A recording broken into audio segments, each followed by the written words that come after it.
Good morning. तो कल हम आपको पढ़ाए थे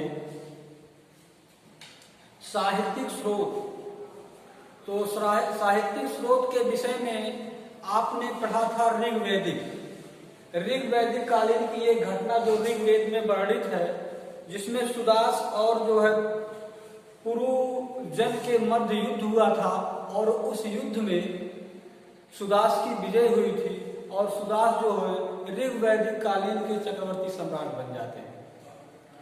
तो हमारा जो बताने का उद्देश्य यह कहानी नहीं थी, बल्कि ऋग्वेद में वर्णित जो 10 राग शब्द आया था, उस 10 राग शब्द से जो है यानी कहीं न कहीं जो है हमें अपने प्राचीन इतिहास के विषय में हमें साहित्यिक साक्ष्य के रूप में जो है हमें ये मिलता है।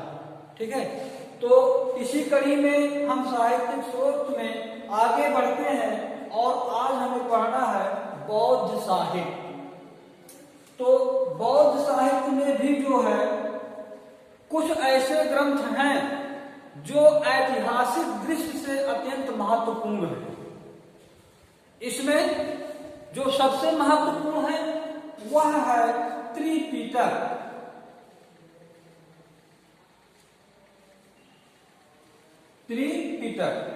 त्रिपिटक की रचना कब हुई थी? त्रिपिटक की रचना जो है महात्मा बुद्ध के मृत्यु के तुरंत बाद में हुई थी। त्रिपिटक की रचना महात्मा बुद्ध की मृत्यु के उपरांत हुई थी और त्रिपिटक में 3 है। पहला आपका है सुत्त पिटक, दूसरा आपका है विनय पिटक, तीसरा आपका है अभिधम्म पिटक।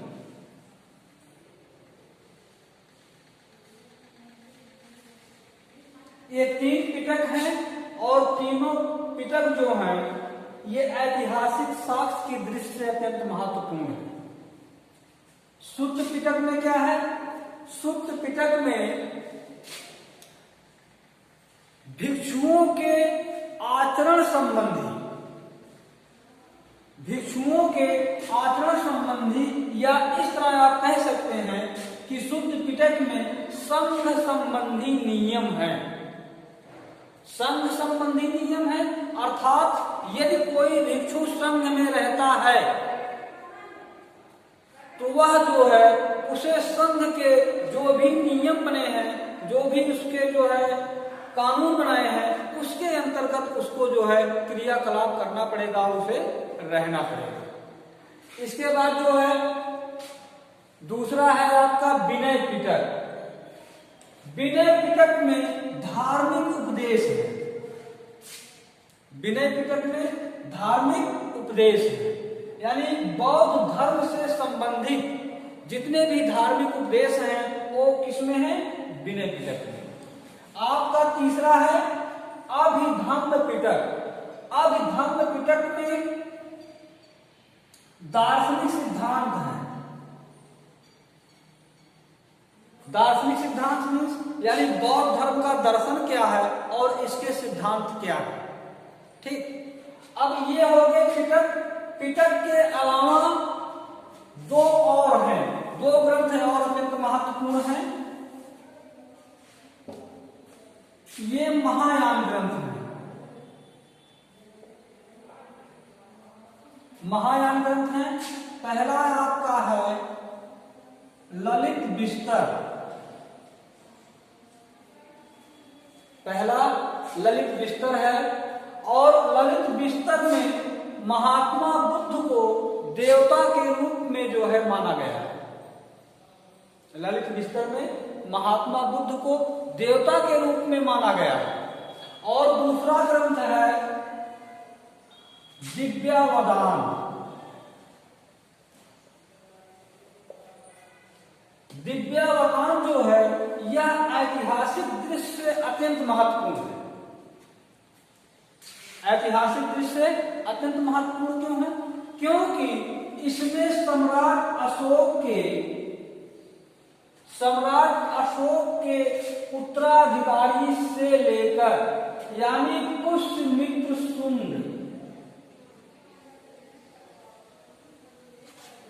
सम्राट अशोक के उत्तराधिकारी से लेकर पुष्यमित्र शुंग, यानी सम्राट अशोक के बाद कितने राजा होते हैं? 9 राजा। 9 राजा ये प्लस पुष्यमित्र शुंग अग्निमित्र, यानी 9 2 11, यानी 11 राजाओं के शासन तक जितनी भी गतिविधियां होती हैं सारा चीज जो है आपके विद्यावदान में वर्णित है। तो यदि हम ऐतिहासिक दृष्टि से बात करते हैं तो विद्यावदान ललित विस्तर से कहीं अधिक महत्वपूर्ण है। इसके बाद आगे है जैन साहित्य। जैन साहित्य में आपका है कल्पसूत्र,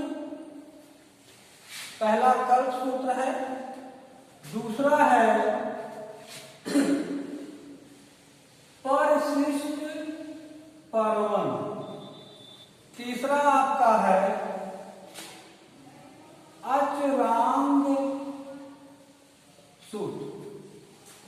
ये 3 ग्रंथ ऐसे हैं जो ऐतिहासिक दृष्टि से अत्यंत महत्वपूर्ण है। तो यानी बौद्ध साहित्य की तरह ब्राह्मण साहित्य के बाद बौद्ध साहित्य के बाद जैन साहित्य, और जैन साहित्य भी ऐतिहासिक दृष्टि से अत्यंत महत्वपूर्ण है। यानी इन सारे साहित्यों में हमें इतिहास से संबंधित कुछ ना कुछ तथ्य और प्रमाण मिल जाते हैं और जो ये बताते हैं कि हमारा जो प्राचीन काल का जो इतिहास था वह अत्यधिक गौरवमय था। तो आगे पढ़ते हैं हम लोग। दूसरा आपका, पहला तो आपका हो गया साहित्यिक स्रोत, ये आपका समाप्त हो गया।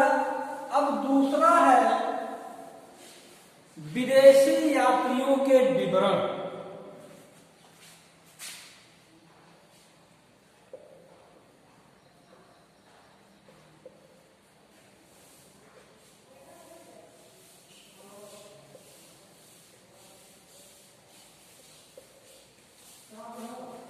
विदेशी यात्रियों के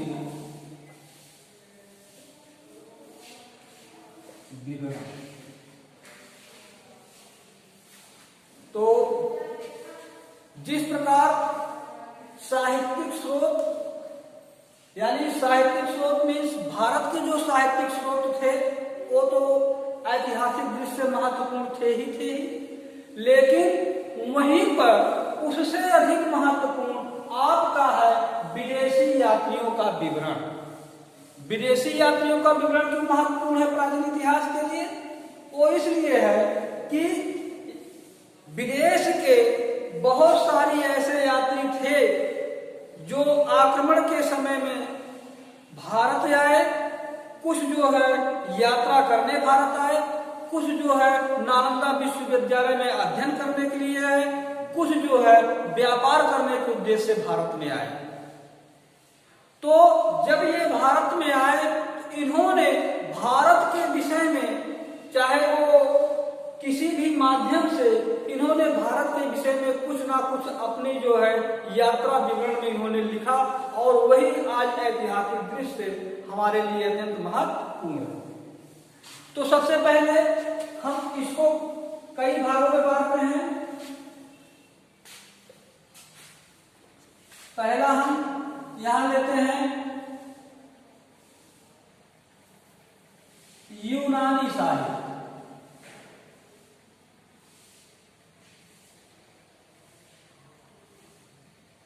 पहला हमारा है यूनानी साहित्य, दूसरा है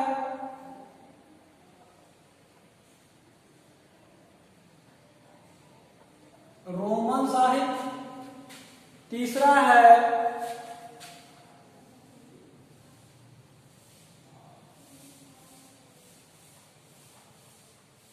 चीनी साहित्य और हमारा लास्ट है अरबी साहित्य। हो गया यूनानी साहित्य, रोमन साहित्य, चीनी साहित्य और नेक्स्ट हमारा है अरबी साहित्य।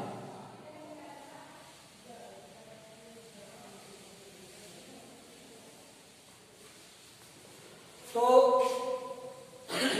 सबसे पहले हम यूनानी साहित्य के बारे में बात करते हैं। यूनानी साहित्य में आपने एक इतिहासकार का नाम आप सुने होंगे जिनका नाम है हेरोडोटस। जिनका नाम है हेरोडोटस। हेरोडोटस कौन थे? हेरोडोटस को इतिहास का पिता भी कहा जाता है। हेरोडोटस को इतिहास का पिता भी कहा जाता है, अर्थात इतिहास का जनक भी कहा जाता है। इनको क्यों कहा जाता है? कि इन्होंने अपनी पहली पुस्तक या अपना पहला ग्रंथ जिसका नाम है हिस्टोरिका, इन्होंने अपना जो है प्रथम ग्रंथ लिखा था हिस्टोरिका।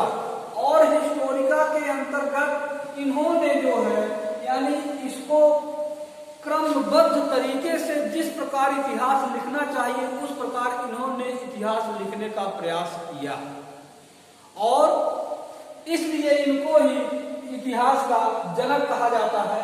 अब सवाल ये आता है कि the father of history Herodotus हमारे भारत के लिए महत्वपूर्ण क्यों है?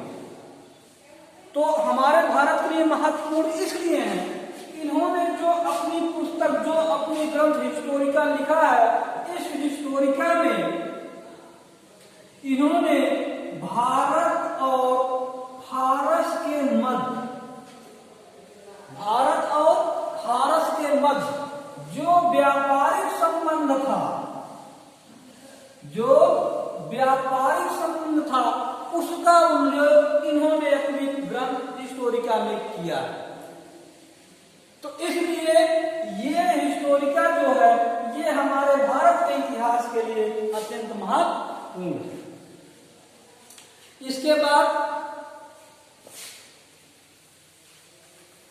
हम बात करते हैं, आप लोगों ने एक ग्रंथ का नाम सुना होगा जिसका नाम था इंडिका।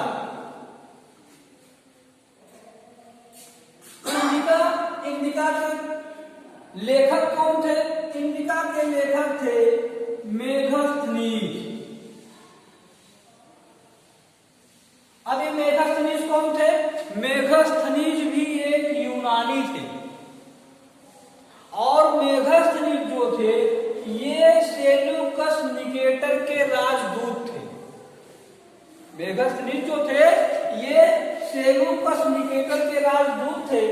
जिस समय सिकंदर आक्रमण करके वह पुनः वापस लौट जाता है और जाने के बाद सिकंदर बेबीलोनिया में सिकंदर की मृत्यु हो जाती है और मृत्यु के उपरांत जो सिकंदर का सेनापति होता है जिसका नाम होता है सेल्यूकस, और सेल्यूकस जो होता है वह सिकंदर के जीते हुए भाग को पुनः जो है वापस लाना चाहता है। इसलिए वह भारत के ऊपर आक्रमण करता है और आक्रमण करने के पश्चात क्या करता है कि वह चंद्रगुप्त मौर्य से पराजित हो जाता है और पराजित होने के उपरांत दोनों में संधि होती है और संधि होने के पश्चात मेगास्थनीज जो होता है यह सेल्यूकस का एक राजदूत बनकर चंद्रगुप्त मौर्य के दरबार में आता है। जब वह चंद्रगुप्त मौर्य के दरबार में आता है तो इसी दरबार में रहते हुए उसने एक ग्रंथ की रचना की। उसने एक ग्रंथ की रचना की जिसका नाम था इंडिका। और इंडिका पुस्तक में मध्य भारत के लोगों का विवरण है। मध्य भारत के लोगों का जनजीवन कैसा था, यहाँ के लोग कितने सुख और समृद्ध रूप से रहते थे, हर चीज का विवरण जो है मेगास्थनीज ने इंडिका में दिया है। लेकिन संयोग इस बात का है कि इंडिका जो है आज यह जो है अपने पूर्ण रूप में नहीं है, यह खो गई है। इस पुस्तक कहीं भी अपने पूर्ण रूप में नहीं है, लेकिन किसी किसी पुस्तक में इसका जिक्र होता है, इसलिए जो है ये जानते हैं कि हाँ मेगास्थनीज ने कोई इंडिका नामक ग्रंथ लिखा। इसके बाद जो है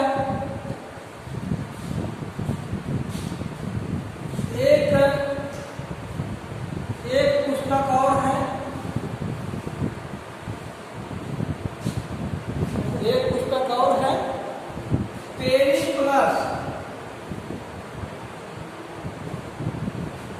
पेरिप्लस ऑफ द इरिथ्रियन सी।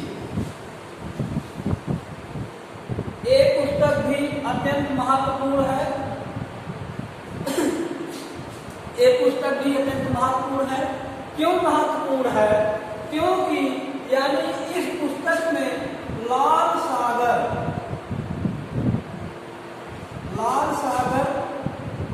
में व्यापार का इतिहास, लाल सागर में व्यापार का इतिहास इस पुस्तक का मुख्य उद्देश्य है कि लाल सागर में व्यापार कैसे किया जाए। लेकिन जो इसका लेखक था वह अरब सागर और हिंद महासागर में भी आया था। अरब सागर और हिंद महासागर में भी वह आया था और इस उद्देश्य से प्राचीन काल में जो है यानी सागरों के मध्य, सागरों के साथ, सागरों के अंदर से यानी जहाज और बेड़ों की सहायता से जो है प्राचीन काल में जो है एक देश से दूसरे देश में व्यापार जो है होता। इसके बाद अगला है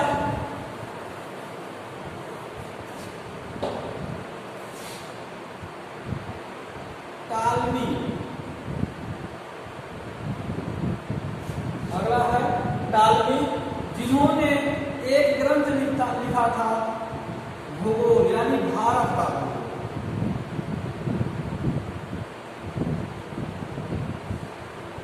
टालमी ने भारत का भूगोल लिखा था और इससे भी हमें जो है ऐतिहासिक साक्ष्य के रूप में भी जो है महत्वपूर्ण सूचना प्राप्त हो।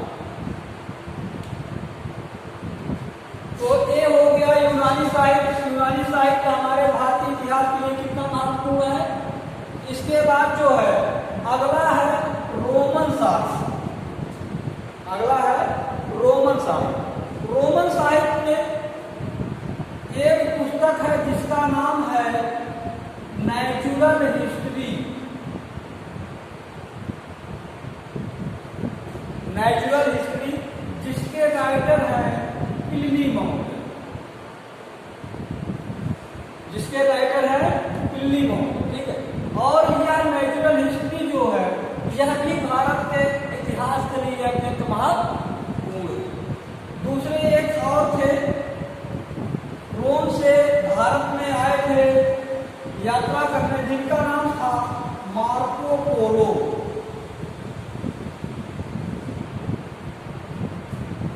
जिनका नाम था मार्को पोलो। और मार्को पोलो जो है ये दक्षिण भारत के पांड्य राज्य में ये रुके थे। तो मार्को पोलो से हमें इसके बारे में जानकारी प्राप्त होती है, दक्षिण भारत के पांड्य राज्य। तो इसलिए जो है रोमन साहित्य भी हमारे भारतीय इतिहास के लिए अत्यंत महत्वपूर्ण है। इसके बाद अब हम अध्ययन करते हैं चीनी साहित्य के विषय। तो चीनी साहित्य के लिए भी जो है हमारे लिए अत्यंत महत्वपूर्ण है। क्यों महत्वपूर्ण है? क्योंकि जो प्राचीन काल में महात्मा बुद्ध के नाते जो है यानी चीन का और भारत का संबंध बहुत अच्छा था। क्यों अच्छा था? क्योंकि भारत के अधिकांश लोग बौद्ध धर्म को मानते थे और जो है यानी भारत से ही जो कुछ भी बौद्धिस्ट चीन गए थे और वहां पर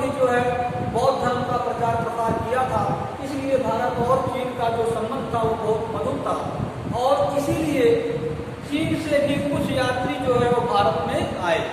तो सबसे पहला नाम है, जो सबसे पहले यात्री थे उनका नाम था हाहियान।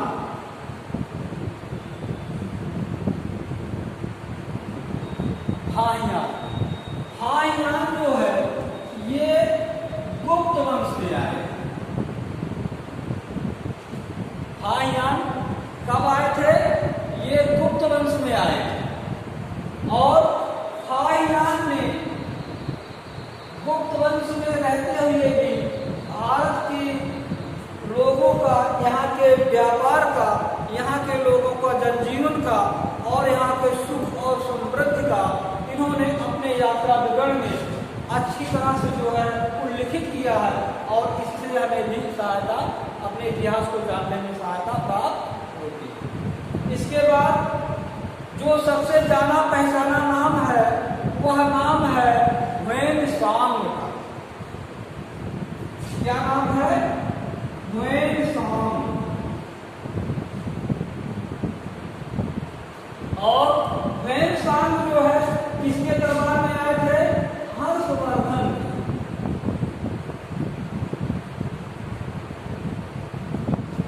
ह्वेनसांग हर्षवर्धन के दरबार में आए थे और हर्षवर्धन के दरबार में रहते हुए इन्होंने नालंदा विश्वविद्यालय में अध्ययन भी किया था। नालंदा विश्वविद्यालय में अध्ययन किया था और अध्ययन करने के उपरांत इन्होंने लगभग 15 वर्ष भारत में बिताया था। और बिताने के बाद जो है फिर ये चाइना वापस गए थे। इन्होंने तो इनका जो यात्रा विवरण था उससे भी हमारे साहित्यिक सोच के रूप में विशेष सहायता प्राप्त होती। अब इसके बाद अगला आता है अरबी साहित्य। अरबी साहित्य में हम केवल एक लोगों का नाम लेना चाहते हैं। उनका नाम है अल-बिरूनी।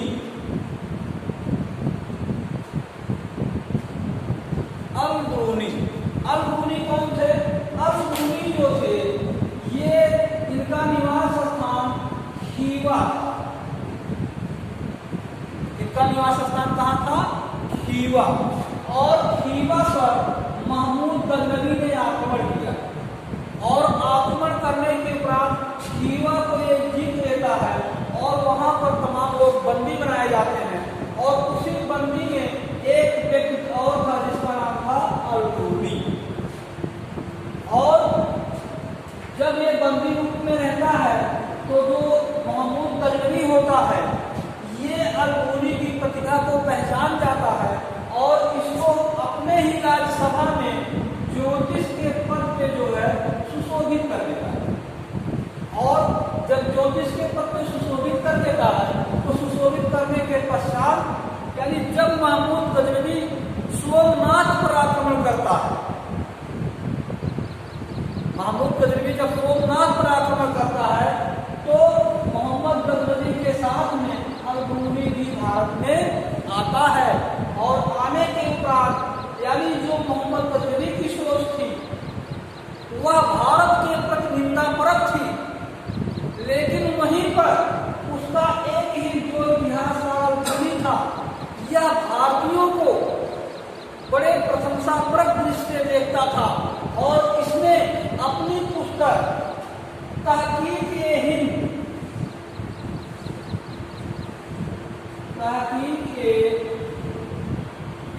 जिसको हिंदी में कहेंगे भारत की खोज, जिसको हिंदी में कहेंगे भारत की खोज। और इसने तहकीक-ए-हिंद में भारत के लिए और भारतवासियों के लिए इसने खुले दिल से और प्रशंसापरक बातें जो है अपने तहकीक-ए-हिंद अर्थात भारत की खोज में इसने लिखा।